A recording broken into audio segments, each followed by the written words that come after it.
الحمد لله نحمده ونستعينه ونستغفره ونعوذ بالله من شرور أنفسنا ومن سيئات أعمالنا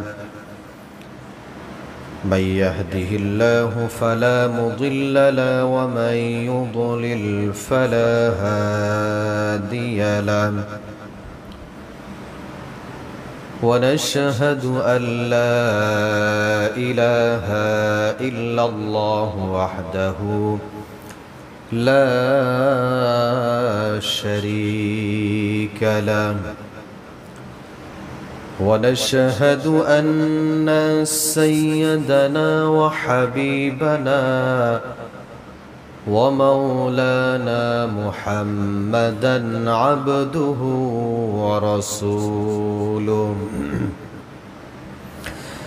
الذي أرسله بالحق بشيرا ونذيرا وداعيا إلى الله بإذنه وسراجا وقمرا منيرا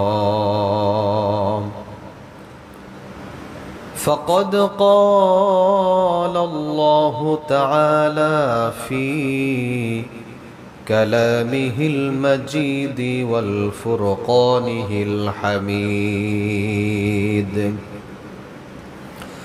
أعوذ بالله من الشيطان الرجيم بسم الله الرحمن الرحيم إن عدة الشهور عند الله 12 شهرا في كتاب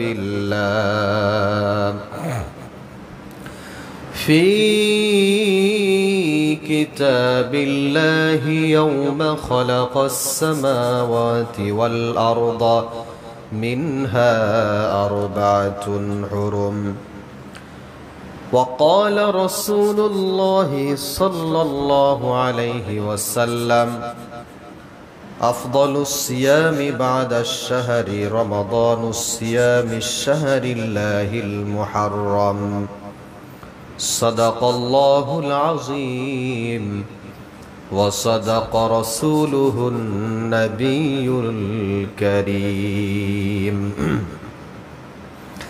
ونحن على ذلك لمن الشاهدين والشاكرين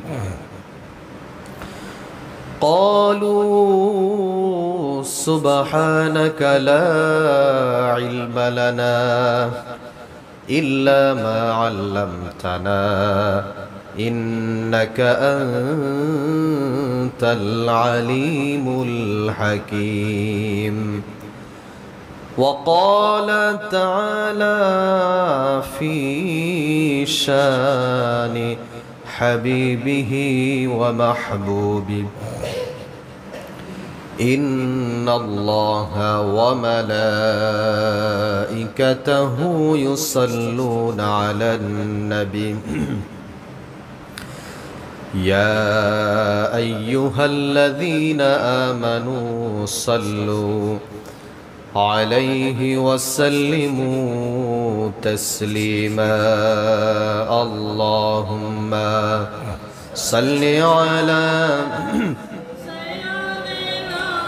مولانا محمد وعلى آل سيدنا شفيعنا محمد اللهم صل على سيدنا مولانا محمد وعلى آل سيدنا شفيعنا محمد هو الحبيب الذي ترجى شفاعته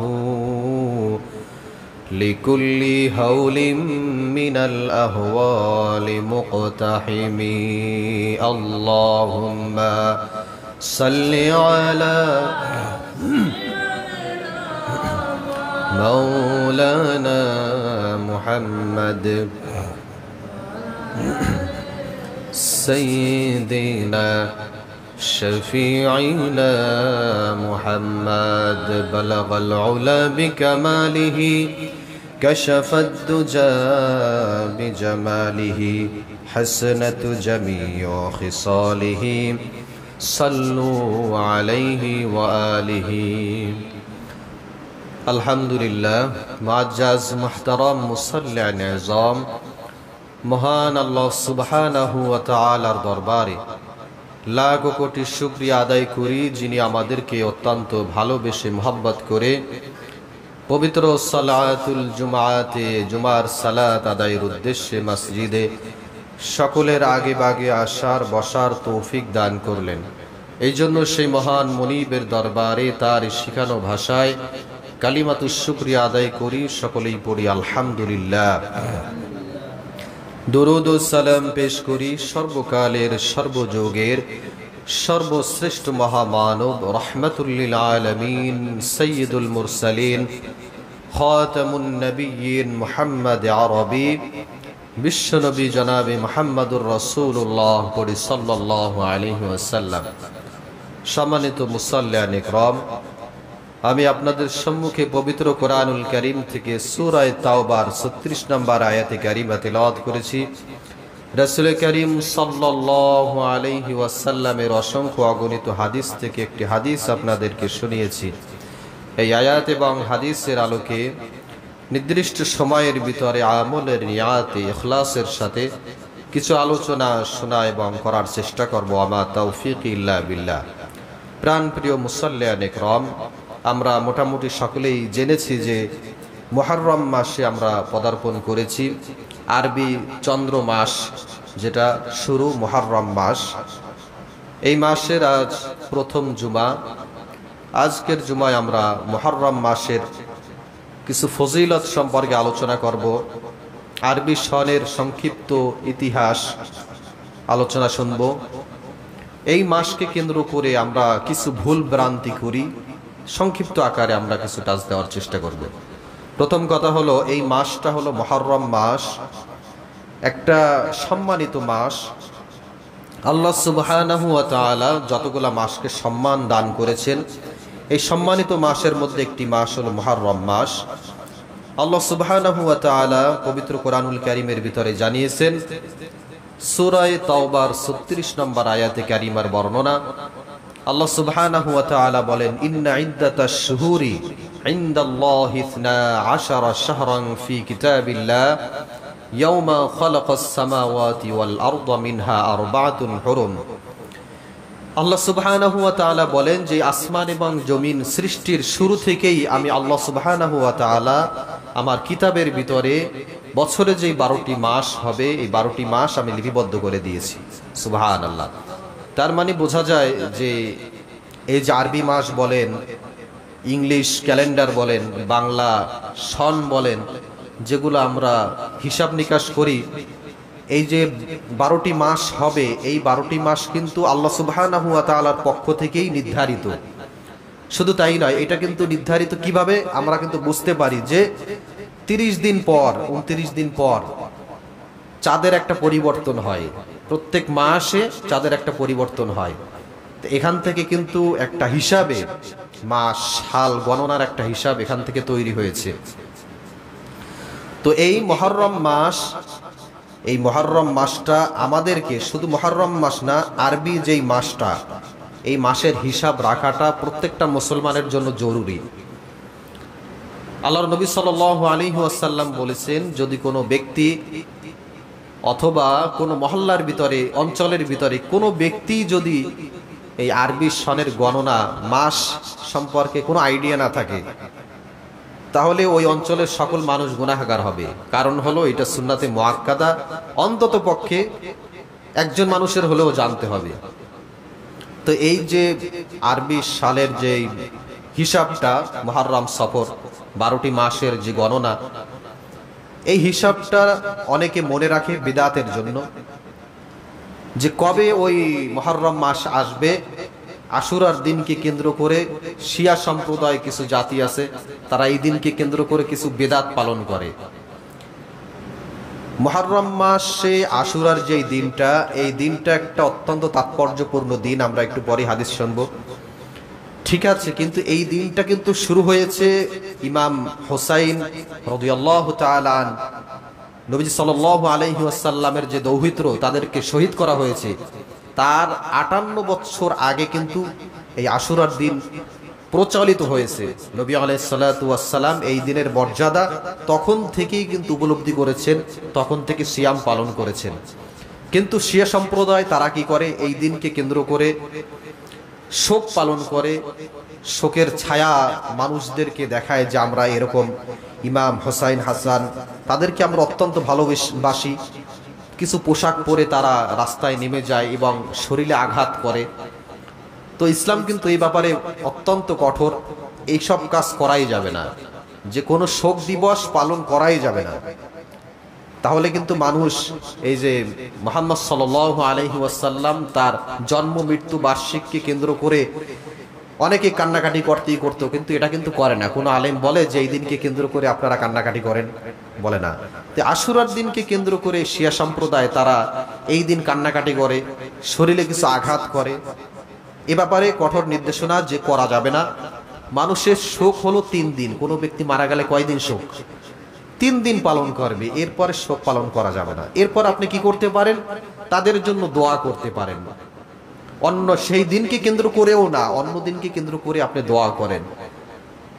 কোনো বেদাত যদি কোনো ব্যক্তি পালন করে, ইমাম জাহাবি রাহমাহুল্লাহ তিনি বলেছেন যে কোনো বেদাত যদি কোনো মানুষ পালন করে, এই বেদাত মানুষকে জাহান্নামের দিকে নিয়ে যেতে পারে।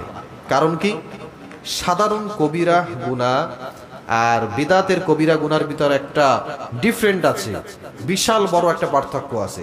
সাধারণ কবিরা গুনাহ মানুষ যখন করে, তখন এই কবিরা গুনাহ একটা সময় তার ফিলিংস হয় যে হায় রে, আমি তো নামাজ পড়ি নাই, আমার মুখের জবানটা তো ভালো ছিল না, আমি মানুষদেরকে গালিগালাজ করেছি, তো এখন আমার ভালো হয়ে যাওয়া উচিত। একটা সময় কিন্তু এটা ফিল করে।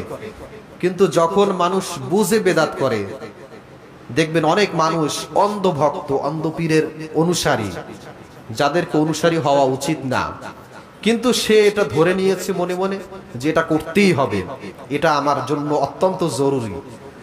তারে যদি আপনি নসিহত করেন সারাদিনও, বুঝান যতই, সে বুঝবেই না। বলবে আমি যেটা আছি এটার উপর আমি অটল আছি, আমারটাই ঠিক, তোমারটা ঠিক না।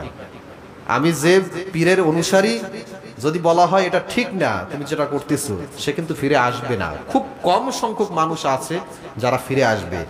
যারা বেদাত করে ঠিক তেমনি এই বেদাতিরা, তারা যে বেদাতটা করে এটা তারা ঠিক জেনে তারপরে কিন্তু তারা বেদাত করে, এই জন্য তারা সহজে ফিরে আসে না।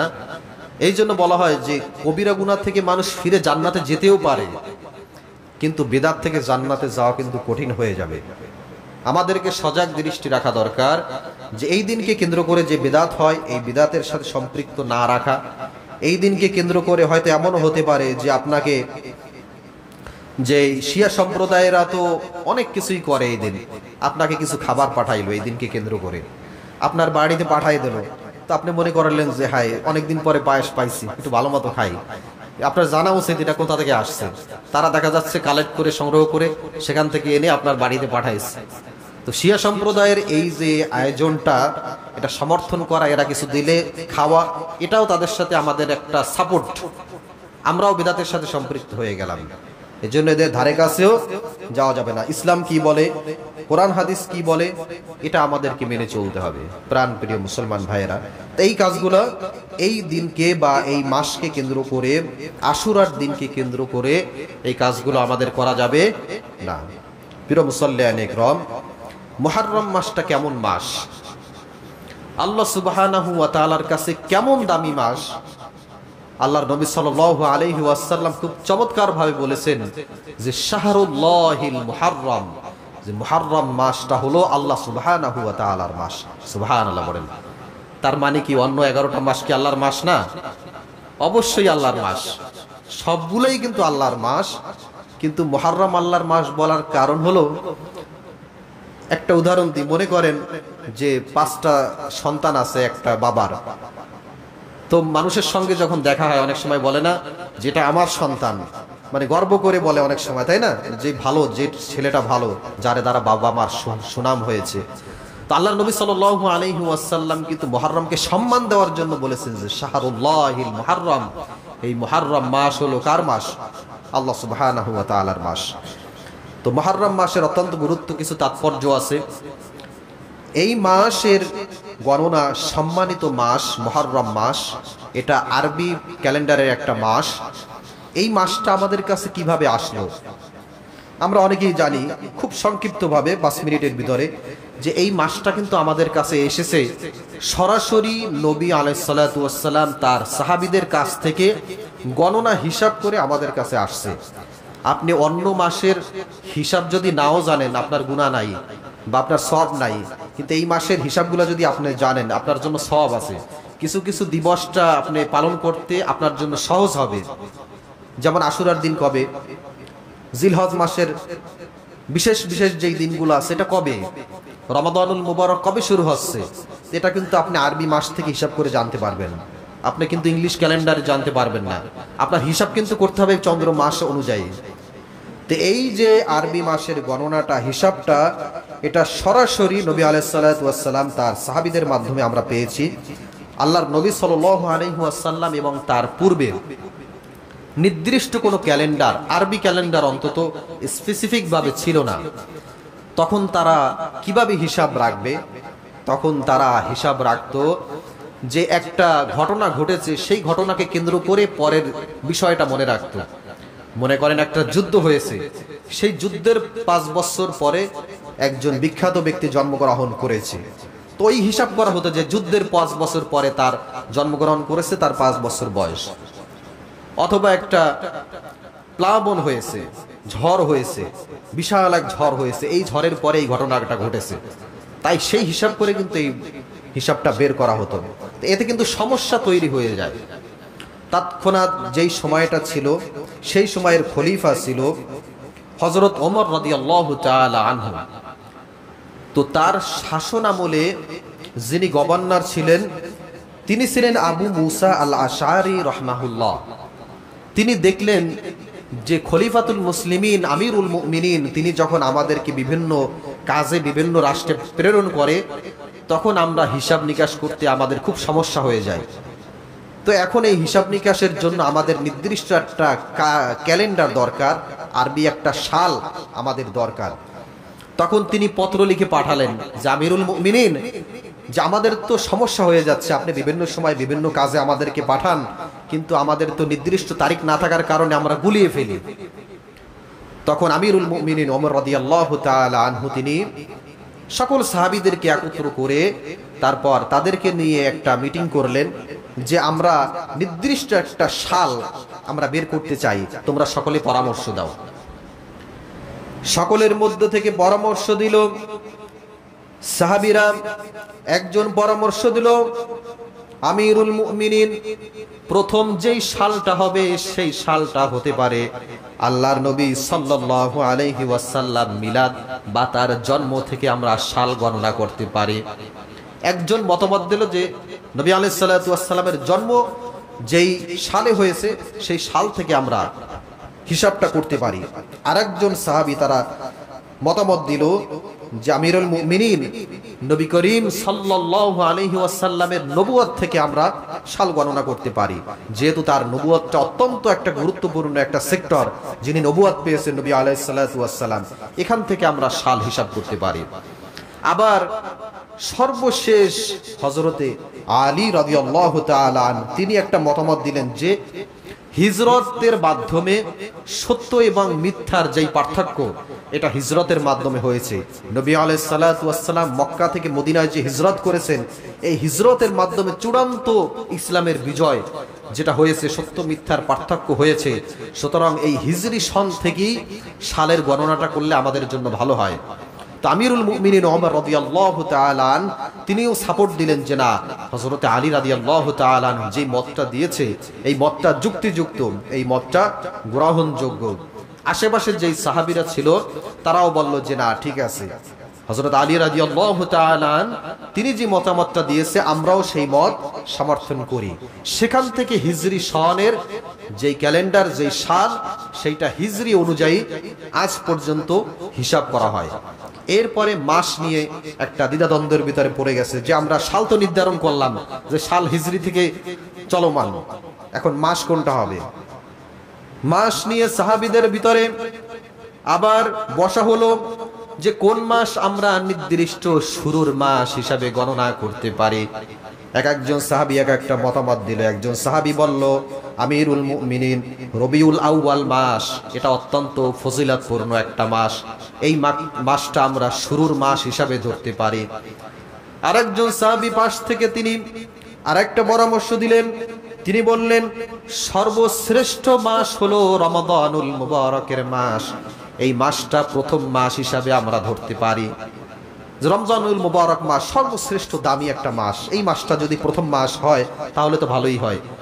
এখন পাশ থেকে আরো একজন সাহাবী তিনি খুব যুক্তির সাথে উপস্থাপনা করলেন যে মুহররম মাস যদি আমরা প্রথম মাস ধরি, কারণ হলো সব ইবাদত বন্দেগী শেষ হয়ে যাওয়ার পরে শুরুতে যেই মাসটা হয় সেই মাসটা হলো কি মুহররম মাস। কিরকম? জিলহজ মাসের মাধ্যমে পুরো ইবাদত বন্দেগীর আনুষ্ঠানিকতা কিন্তু শেষ হয়, হজ শেষ হয়, কোরবানি শেষ হয়, যাকাত, আনুষঙ্গিক যে মৌলিক যে ইবাদতগুলো, এই ইবাদতগুলো কিন্তু শেষ হয় জিলহজ মাসে। তো মৌলিক ইবাদত শেষ হয়ে যাওয়ার পর থেকে নতুন করে একটা প্রিপারেশন নেওয়া, একটা প্রস্তুতি নেওয়া মানুষের ভিতরে যে সব মৌলিক ইবাদত তো শেষ, এখন নতুন করে যে আমরা মাসটা শুরু করব, এই মাসটা খুব সুন্দরভাবে নিয়াত করে আমরা শুরু করব যে পুরো বছর যেন আমরা সুন্দরভাবে কাটাতে পারি, ইবাদত বন্দেগীর সাথে কাটাতে পারি। যে মাস শেষ হয়ে গেছে, হজ শেষ, কোরবানি শেষ, যাকাত শেষ, এখন বাড়ি এসে মোটামুটি ইবাদত বন্দেগী থেকে আমরা দূরে সরে যাব, ব্যাপারটা কিন্তু এরকম না। তো এইভাবে প্রবলভাবে উপস্থাপনা করলো যে শুরুতে এই মাসটা যদি আমরা নিয়ে আসি এটা আমাদের জন্য ভালো, এবং এই মুহররম মাস একটা সম্মানিত মাসের একটা মাস, সুতরাং আমরা মুহররম মাসটা নিয়ে আসতে পারি প্রথম মাস হিসাবে। তো আমিরুল মুমিনিন হযরত ওমর রাদিয়াল্লাহু তাআলা তিনি সম্মতি দিলেন এবং রাসূল করিম সাল্লাল্লাহু আলাইহি ওয়াসাল্লামের মৃত্যুর 6 বছর পরে 16 বা 17 হিজরি সন থেকে আরবি ক্যালেন্ডার যুক্ত করা হয় এবং সেখান থেকে আজ পর্যন্ত আরবি ক্যালেন্ডার, আরবি মাস আমরা হিসাব রেখে আসতেছি। তো হিসাবটা রাখা আমাদের জন্য অত্যন্ত জরুরি, কারণ আমি আগেই বলেছি যে এটা একটা সওয়াবের অংশ হতে পারে। কিন্তু ইংলিশ ক্যালেন্ডার মাশাআল্লাহ, আমার মনে হয় এমন কোনো ব্যক্তি নাই যে ইংলিশ ক্যালেন্ডারের সাল, তারিখ, মাস এটা সবাই জানে মোটামুটি, কিন্তু ইংলিশের যে ক্যালেন্ডারটা এটা যে এসছে, কিভাবে আসছে এটা আমাদেরকে জানা লাগে, রাষ্ট্রে চলাফেরা করার জন্য আমাদের জানা লাগে, এই জন্য আমাদের প্রয়োজনের খাতিরে আমাদের জানা লাগে। কিন্তু এর যে ইতিহাসটা অত্যন্ত দুর্ভাগ্য ইতিহাস, এর ইতিহাসটা অত্যন্ত করুণ, জঘন্য ইতিহাস। এই ইতিহাসের বর্ণনা সংক্ষিপ্ত আকারে বর্ণনা না, জিসাস খ্রিস্টের যে জন্ম, এই জন্মকে কেন্দ্র করে যে ইংলিশ যে ক্যালেন্ডারটা, এই ক্যালেন্ডারটার সূচনা এইখান থেকে নেওয়া হয়। এর বিস্তারিত আরো বর্ণনা আছে, তাহলে ফজিলাতের দিকে আমরা যাইতে পারবো না। মেইন যে কথাটা যে জিসাস খ্রিস্টের বর্ণকে কেন্দ্র করে, জন্মকে কেন্দ্র করে তাকে প্রভু মেনে, ইংরেজরা তাকে গড মেনে তারপর ইংলিশ ক্যালেন্ডার নামকরণ তারা করেছে, নাউজুবিল্লাহ। কিন্তু এইটা কিন্তু সারা বিশ্বে প্রচলিত, আমাদের ইংলিশ ক্যালেন্ডার ছাড়া জীবন চলে না এরকম একটা। কিন্তু মনে মনে ঘৃণা করা যে আমরা রাষ্ট্রের সাথে জড়িত, এই জন্য আমাদের মানতে হয়। তাই বলে এই না যে আমরা আরবি ক্যালেন্ডার ভুলে যাব। আরবি ক্যালেন্ডার আমাদের ভিতরে অন্তরের সাথে জড়িত রাখতে হবে, ভিতরের সাথে জড়িত রাখতে হবে, আর এটা আমাদের হিসাব নিকাশের সাথে রাখতে হবে। প্রিয় মুসল্লিয়ানে ইকরাম, যেহেতু আমরা নতুন একটা বছরে পদার্পণ করেছি, নতুন বছরে আল্লাহ সুবহানাহু ওয়া তাআলার পক্ষ থেকে এই যে নতুন একটা বছর আরবি মাস আমরা শুরু করলাম, কিন্তু আল্লাহর কাছে কেমন? আল্লাহ সুবহানাহু ওয়া তাআলা বলছেন যে তোমার জীবনের প্রত্যেকটা দিন হলো একটা নতুন দিন। সুবহানাল্লাহ বলেন। তোমার জীবনের প্রত্যেকটা দিন একটা নতুন দিন। তুমি যখন ঘুমিয়ে যাও, এই ঘুমটা তোমার জীবনের শেষ ঘুম হতে পারে।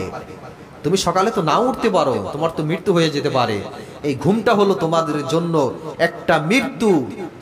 পবিত্র কোরআনুল কারীমে আল্লাহ সুবহানাহু ওয়া তাআলা সূরা আনামের ভিতরে জানিয়েছেন, ওয়া হুয়াল্লাযী ইয়াতাওয়াফফাকুম বিল-লাইলি ওয়া ইয়ালামু মা জারাহতুম বিন-নাহার সুম্মা ইয়াবআসুকুম ফীহি লিইউকদা আজালুম মুসাম্মা।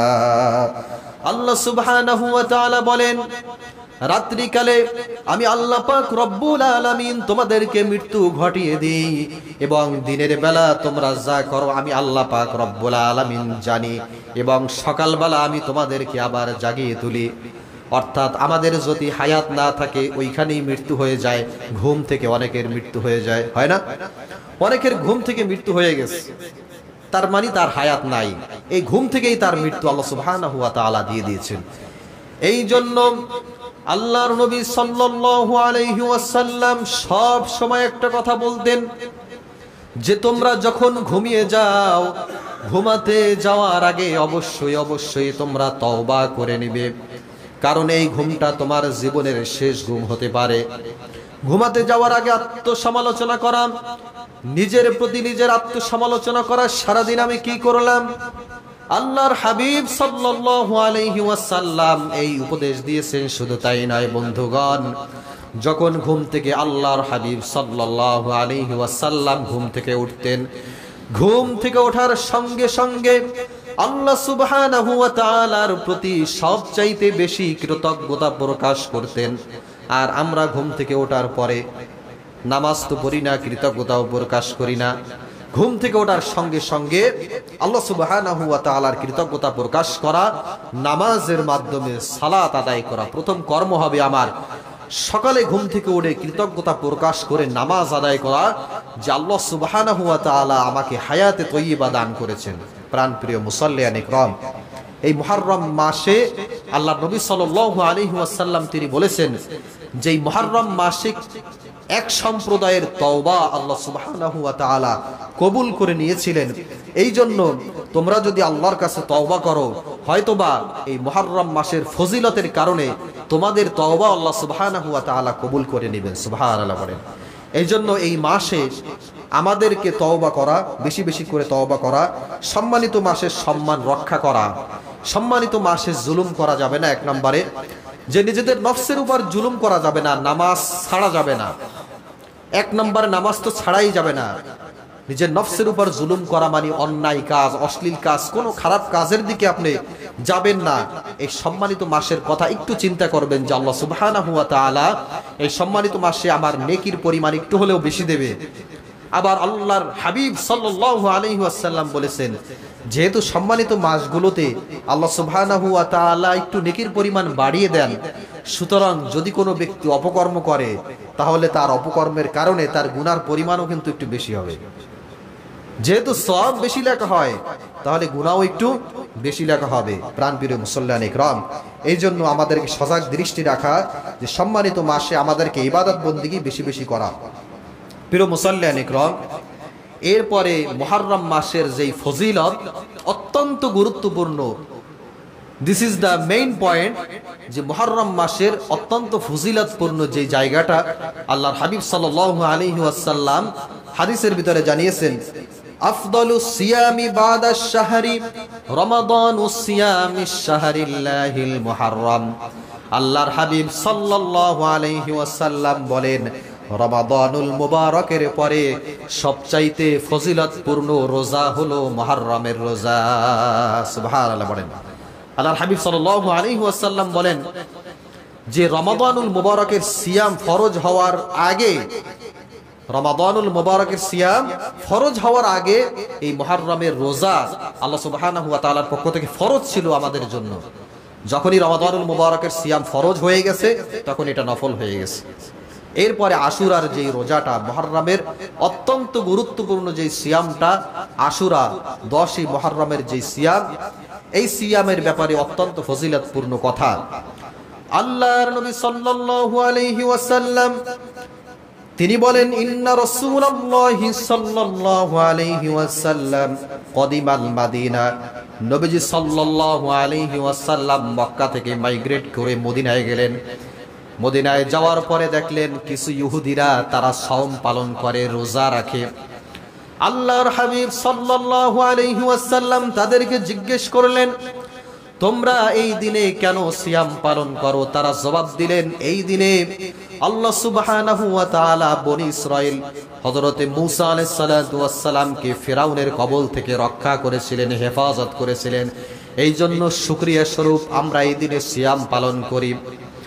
আল্লাহর হাবিব সাল্লাল্লাহু আলাইহি ওয়াসাল্লাম তখন বললেন, যেহেতু হযরতে মূসা আলাইহিস সালাতু ওয়াস সালাম তিনি হলেন পয়গম্বর, আমিও হলাম পয়গম্বর, তিনি আমার ভাই, যেহেতু তাকে আল্লাহ সুবহানাহু ওয়া তাআলা হেফাজত করেছেন, বিজয় দান করেছেন, কৃতজ্ঞতার স্বরূপ তোমরা সিয়াম পালন করো, কিন্তু আমি তো বেশি হকদার, আমিও এই দিন সিয়াম পালন করব। তখন সাহাবীরা আশেপাশ থেকে বললেন, ইয়া রাসূলুল্লাহ, এই দিন তো তারা সিয়াম পালন করে, অর্থাৎ ইহুদিরা সিয়াম পালন করে, ইয়া রাসূলুল্লাহ আপনি যদি এই দিন সিয়াম পালন করেন তাহলে তো ইহুদিদের সাথে সম্পৃক্ততা হয়ে যায়, তাহলে তাদের সাথে মিল হয়ে যায়, ইয়া রাসূলুল্লাহ। তখন আল্লাহর হাবিব সাল্লাল্লাহু আলাইহি ওয়াসাল্লাম বললেন, তাহলে ইনশাআল্লাহ যদি আল্লাহ সুবহানাহু ওয়া তাআলা আমাকে হায়াতে তয়্যিবা দান করেন তাহলে আগামী বছর ইনশাআল্লাহ মুহররম মাসের 9 এবং 10 তারিখে আমি সিয়াম পালন করব। সুবহানাল্লাহ। আশুরার সিয়াম মূলত 10 তারিখ, কিন্তু যেহেতু ইহুদিরা পালন করে, আল্লাহর হাবিব সাল্লাল্লাহু আলাইহি ওয়াসাল্লাম তাদের সাথে একটু ভিন্ন মত পোষণ করার জন্য আল্লাহর হাবিব সাল্লাল্লাহু আলাইহি ওয়াসাল্লাম বললেন যে আমি সিয়াম পালন করব, যদি আমি বেঁচে থাকি 9 এবং 10 মুহররম আমি সিয়াম পালন করব। কিন্তু আল্লাহর হাবিব সাল্লাল্লাহু আলাইহি ওয়াসাল্লাম পরবর্তী বছর তিনি ইন্তেকাল করেছেন। আরেক বর্ণনায় এসেছে যে নবী আলাইহিস সালাতু ওয়াস সালাম তিনি বলেছেন যে 9 এবং 10 মুহররম যদি সিয়াম পালন না করতে পারো তাহলে তোমরা 10 এবং 11 এই 2 দিন সিয়াম পালন করবে। এই 2 দিন সিয়াম পালনের ব্যাপারে আল্লাহর হাবিব সাল্লাল্লাহু আলাইহি ওয়াসাল্লাম কি বলেছেন?